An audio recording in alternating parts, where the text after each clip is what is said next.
We must pass the debt limit. We cannot let the full faith and security of this, full faith and credit of this country lapse, and we hope to do it in a bipartisan way. Yes. We hope to pass it in a bipartisan way. You plan that vote on the debt limit in December? What's your timing on that? As I said, we cannot let the full faith and credit of the United States lapse, and we are focusing on getting this done in a bipartisan way. Yes. You got to talk a little louder.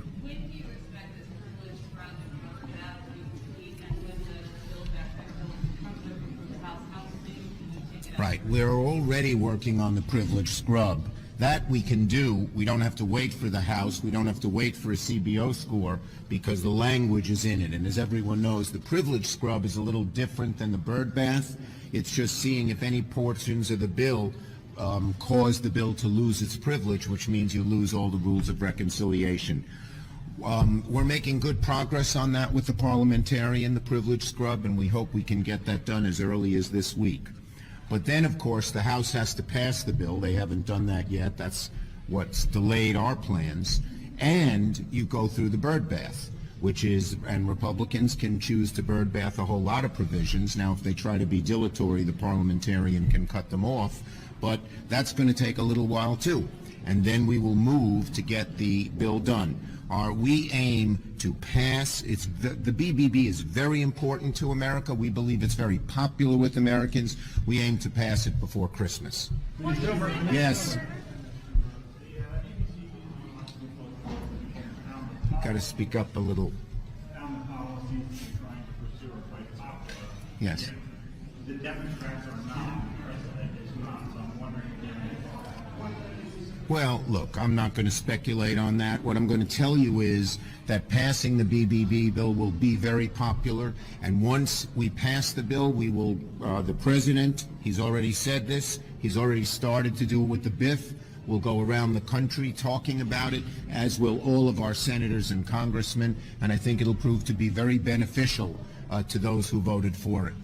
Leader Schumer. Are you expecting to just include it in the bill? Exclude what? Include the legislation? Is it going to be a standalone What? amendment?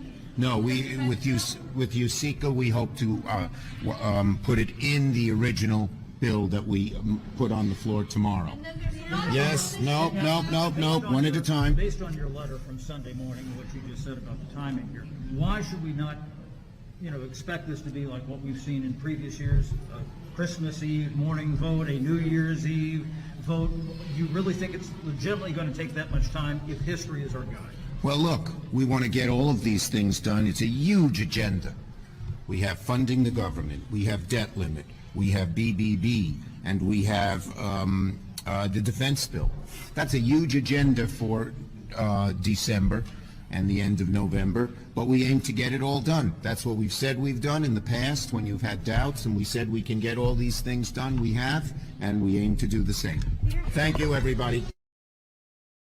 Well, I thank the distinguished chair and vice chair of the caucus. What I want to tell you is that yesterday was a good day for the United States of America. And if you're rooting against this jobs bill, you're rooting against America. And when Democrats deliver, we are delivering for America. And when the other side complains about it, they're rooting against America. This is not a Democratic win. This is a bipartisan infrastructure bill that will grow our economy and provide millions of good-paying jobs to our families. But of course, our work began earlier this year with the American Rescue Plan, which quite literally saved the American economy. Millions of small businesses and their employees are in business and working today because of that effort. It also put hundreds of millions of shots in the arms of Americans, which is helping to end the pandemic. And we have this week before us the most important investments in our families and our people since the New Deal, and we will get that done.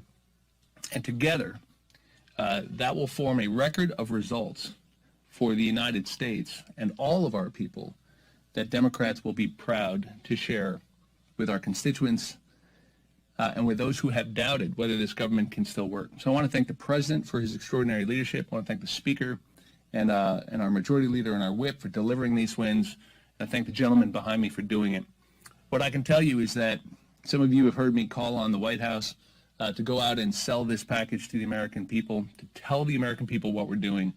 We want to do our part. And so this morning we were discussing with our colleagues a new effort where you will see every member of the Democratic caucus go out and do 5 events telling the American people what we're doing in this package. That will be 1,000 events between now and the end of the year, describing why this work that we have now completed on the infrastructure bill and will soon complete on the Build Back Better Act will give people a better country, give them more breathing room for their families, and a future they can look forward to. We are going to stick together. We are going to get it done. We are going to tell them we did it, and we are going to tell them who the other side is.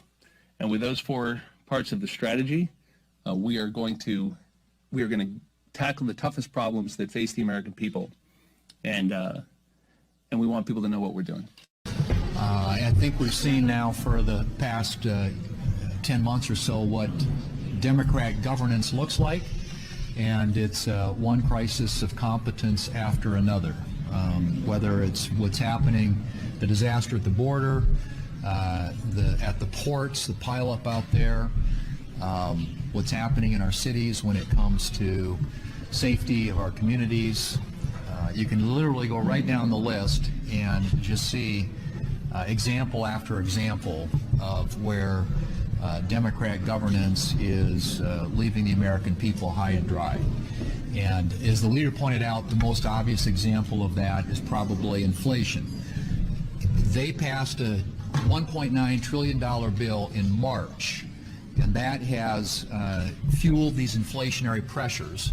Instead of listening to what the American people are saying about that, their reaction to it, which I think the generic ballot, which shows the Republicans with the largest lead in 40 years, the Democrats seem to be covering their ears and just trying to ignore the problem, because what they're talking about with this reckless tax and spending spree is flooding the zone with even more spending, more dollars, chasing too few goods, leading to more and higher inflation.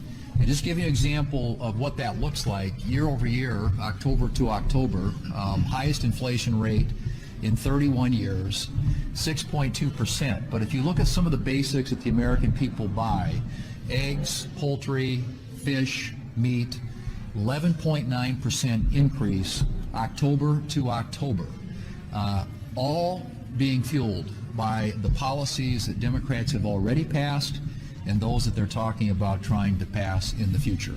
The Congressional Budget Office is going to come out with a score at some point, which I don't think is going to be particularly favorable to the Democrats.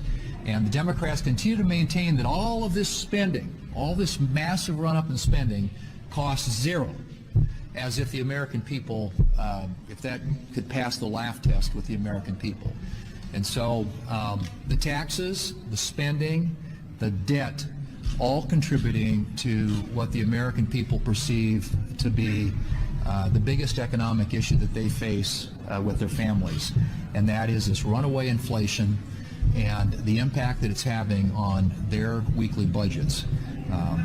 I don't expect the Democrats to get the message, but surely the American people are sending one, and the message that they're sending is do away with this massive, reckless tax and spending spree and start getting inflation under control so we have more to be able to take care of our needs and our families' needs.